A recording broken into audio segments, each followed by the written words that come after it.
During the first 8 years of life, the architecture of the brain is developing, laying down the groundwork for lifelong learning and emotional well-being. Experiences at this time are very important, with long-term implications. Let's hear what some children have to say. What helps you grow up?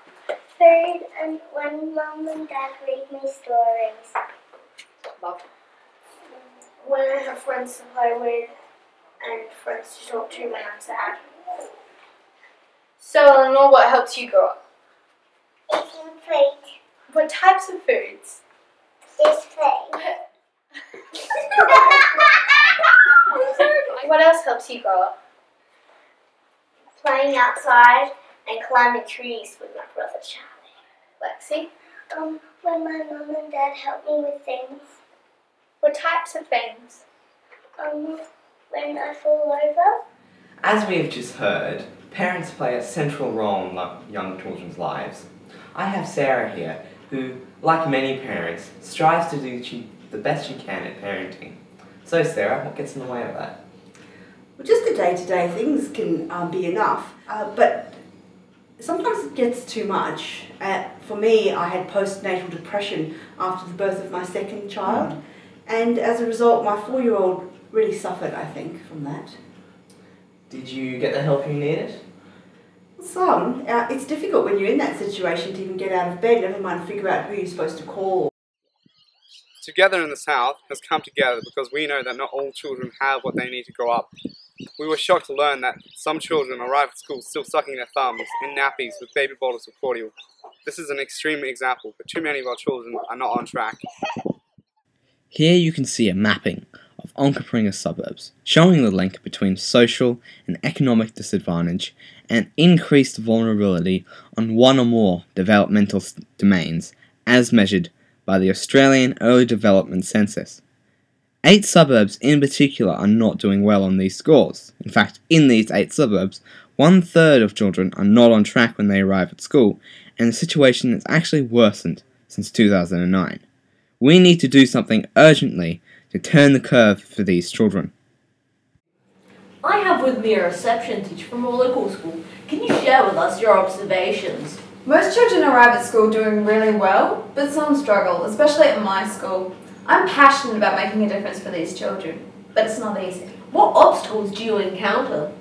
I regularly have children coming to school hungry, not having had breakfast. This week I noticed some children seem to have no lunch. This is not something I can fix myself, nor can I change what happens to these children before they reach my classroom, or what happens once they go home. Yes, this is a complex problem. Can you tell us a little bit about the Australian Early Education Census? Yes, Australia is a pioneer in collecting information on this scale.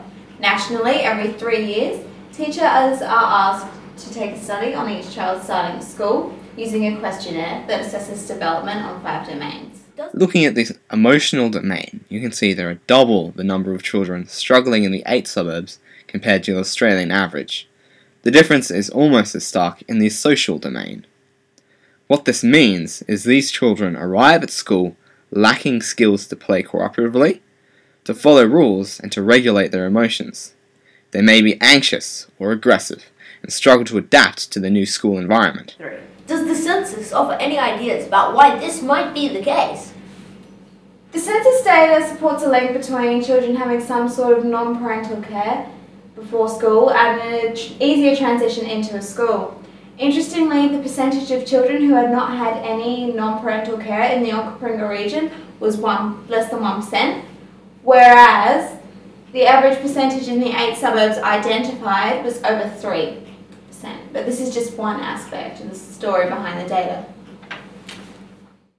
There are many factors that affect how well children are doing, some of which we measure. For example, the prevalence of food insecurity collected for the Onkaparinga Wellbeing Monitor, or the number of people reporting mental health issues.